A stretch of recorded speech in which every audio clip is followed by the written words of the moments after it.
La vitesse, bah oui, qui n'aime pas la vitesse? Vous adorez aller vite. Quand vous allez dans les montagnes russes, c'est pas pour aller à 20 km/h, c'est pour aller jusqu'à 90 km/h, voire plus. Sur la route, vous aimez bien rouler très vite, parce que rouler à 50 km/h sur une autoroute, c'est pas marrant. Et oui, bah la vitesse, l'homme adore cette vitesse. Cette sensation de vitesse, d'aller plus vite que son adversaire, l'homme la recherche. Et ben, il faut savoir que en aéronautique, la vitesse, on en a extrêmement besoin. Salut à tous, bienvenue sur la chaîne Sciences Buissonnières, la chaîne du savoir. N'oubliez pas, si vous aimez bien la vidéo, de liker, de vous abonner à la chaîne, de nous laisser un commentaire, surtout d'activer la cloche de notification sur la chaîne du savoir pour ne rater aucune de nos vidéos.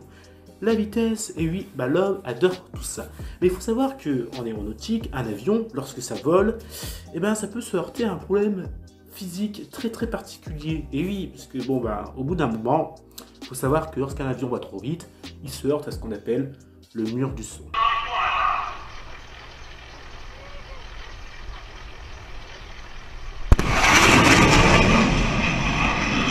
Alors vous allez découvrir ça, le son. Pour ceux qui ne savent plus c'est quoi, vous allez redécouvrir qu'est-ce que le son. Vous allez découvrir qu'est-ce que le mur du son, qu'est-ce que le Mach, le cône de Mach, le bang supersonique. Vous allez redécouvrir tout ça, qu'est-ce que la vitesse hypersonique, subsonique, transsonique. Alors, si vous voulez en savoir plus, il suffit juste de regarder la vidéo Sciences Buissonnières jusqu'au bout. Et puis, moi, je vais vous laisser, parce que bah, je vais préparer la vidéo maintenant. Voilà, allez, générique, et puis bah, c'est parti pour la vidéo. Et puis bah, j'espère qu'elle vous plaira. Allez, générique!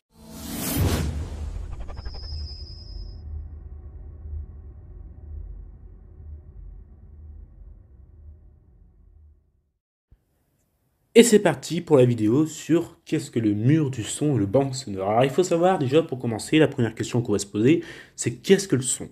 Alors pour rappel, le son c'est une vibration mécanique. Cela veut dire que ça se propage dans un fluide matériel soit solide comme de la roche, ou bien dans un fluide matériel liquide comme de l'eau, ou bien dans un fluide matériel gazeux comme par exemple l'air, pour pouvoir se propager grâce à ce qu'on appelle la déformation élastique du fluide. Mais il faut savoir que le son ne peut pas se propager dans le vide, comme la lumière, donc les ondes lumineuses. Bah oui, parce que lorsque vous regardez un épisode de Star Wars, par exemple, vous entendez le bruit des rayons laser. Sauf que c'est strictement impossible, puisque dans l'espace, il n'y a pas d'air, ça ne peut pas faire vibrer. Donc, conclusion, normalement, il n'y a pas de son. Vous ne devrez même pas entendre le bruit des rayons laser. Mais bon, heureusement qu'ils mettent le bruit quand même, parce que sinon, on s'ennuierait un peu. Il faut savoir aussi que le son se propage plus rapidement dans l'eau que dans l'air, 4 fois plus vite dans le vide, dans l'eau, que dans l'air. Donc, la vitesse du son dans l'eau est de 1500 mètres par seconde, donc 5400 km/h. Alors, après un bref rappel sur le son, on va s'intéresser à qu'est-ce que la vitesse du son très rapidement. Il faut savoir que la vitesse du son, en physique, on appelle ça la célérité du son. C'est donc la propagation d'ondes sonores dans un fluide. Alors la vitesse du son dépend de la compressibilité. Donc qu'est-ce que c'est que ça? C'est la variation relative d'un volume sous l'effet de la pression appliquée. La pression, bien sûr, c'est en pascal. Et de la masse volumique du milieu de la propagation de cette onde. Donc on dit compressibilité ou bien compressibilité isentropique. Mais alors, quel est le rapport avec le mur du son? Et bien là, on y arrive. Il faut savoir que le mur du son est un phénomène déjà physique, aérodynamique, qui est une branche de l'étude de la dynamique des fluides en sciences. Le mur du son est dû à l'atteinte de la vitesse égale ou plus que la vitesse du son dans l'air. Pour rappel, dans l'air, le son se propage à 340 mètres par seconde, donc soit 1224 km/h. On parle alors de Mach 1. Alors bien sûr, puisqu'on parle de Mach, on va se poser la question, mais qu'est-ce que les Mach? Et bien en fait, il faut savoir que le Mach, aussi appelé nombre de Mach, que l'on note grand M, petit a, vous allez le voir s'afficher, en fait, par les physiciens, ça vient d'un physicien autrichien qui s'appelle Ernst Mach. Le nombre de Mach n'est pas une vitesse fixe, car la vitesse du son dépend de la nature du fluide, où il évolue, ou bien de la température, de la pression, donc le fluide, donc sa nature. Alors il faut savoir que lorsqu'on passe, ou on dépasse Mach 1, un phénomène physique qu'on appelle l'onde de choc, sous la forme d'une déflagration a lieu, on appelle cela alors le bang sonore ou le bang supersonique. Voilà, donc là maintenant vous savez qu'est-ce que le bang sonore et qu'est-ce que le bang supersonique. Donc en fait, il s'agit de l'onde de choc, une déflagration d'un avion par exemple, atteignant une vitesse supersonique, donc supérieure à celle du son, donc Mach 1. Voilà, donc maintenant vous savez qu'est-ce que le bang supersonique. Mais il faut savoir qu'il existe deux types de vitesses, parce que là on a parlé par exemple de la vitesse supersonique. Il existe aussi la vitesse subsonique, c'est lorsqu'on est en dessous de Mach 1. Donc moins Mach 1, on appelle ça aussi le Mach critique. Lorsqu'on est en transonique, entre Mach 0,8 et 1,2. Supersonique, c'est lorsqu'on est entre Mach 1 et Mach 5. Hypersonique, c'est encore plus rapide que supersonique, c'est Mach 5 et Mach 10. Après, il y a très hypersonique, c'est Mach 10 jusqu'à Mach 25. Et ensuite, on a la vitesse de rentrée atmosphérique, par exemple, pour les fusées, lorsqu'on dépasse plus de Mach 25. Donc là, ben, chapeau, il faut le faire. Mais alors, bah oui, c'est quoi une onde de choc? Alors en fait, une onde de choc, c'est une onde mécanique due à une transition brutale de la pression créée par un choc ou une explosion de forte intensité. Voilà. Donc maintenant, on sait c'est quoi une onde de choc.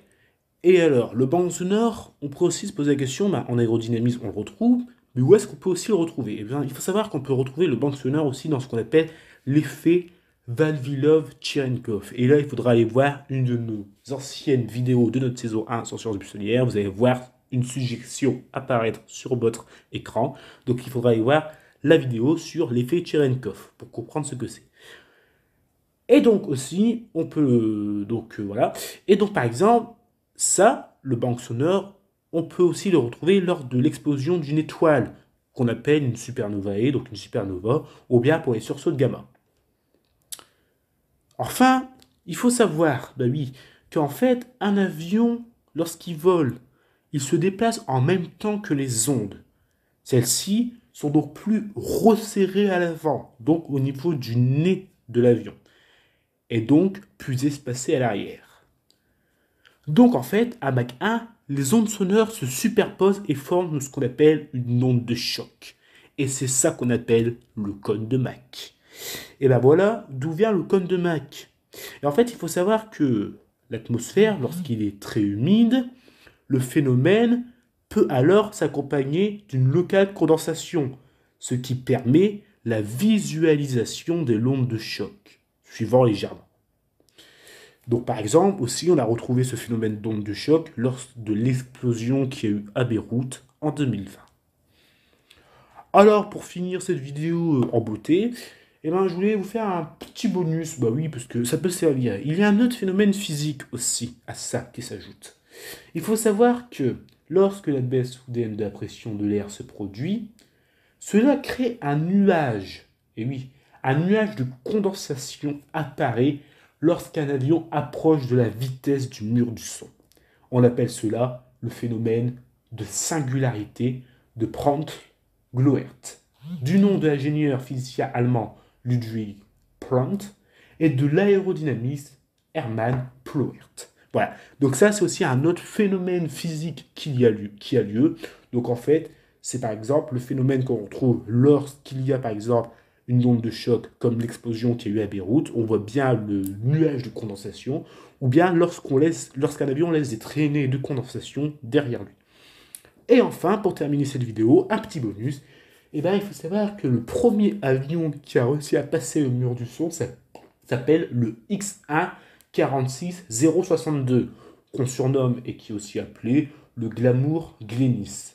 Alors lui, il a passé le mur du son le 14 octobre 1947 et ça a été le premier à franchir le mur du son en vol horizontal. En fait, ça veut dire qu'il était en piqué, quoi. Donc, il était en piqué, et lorsqu'on est en piqué, bah, en fait, un avion, il va encore plus vite, et là, il a réussi à passer le mur du son. Mais il ne l'a pas passé alors qu'il était à la verticale. Bah oui, ça aurait été un petit peu trop simple. Voilà. Donc pour moi, la vidéo est terminée sur le mur du son. Qu'est-ce que le bang sonore, le cône de Mach, la vitesse hypersonique, subsonique, transonique, etc. J'espère que la vidéo vous a plu. Et puis nous, on se retrouve bientôt pour une prochaine vidéo. Et dans la prochaine vidéo, on parlera des TGV, le TGV, le train à grande vitesse. On essaiera de comprendre comment peut fonctionner un TGV, donc tout le vocabulaire du TGV, par exemple les rails, le bogie, le pantographe, et ainsi de suite. Voilà, donc j'espère que la vidéo vous a plu. On se retrouve bientôt pour une prochaine vidéo. Et puis n'oubliez pas, la science est un plaisir, faut pas le négliger. Ciao, ciao les scientifiques!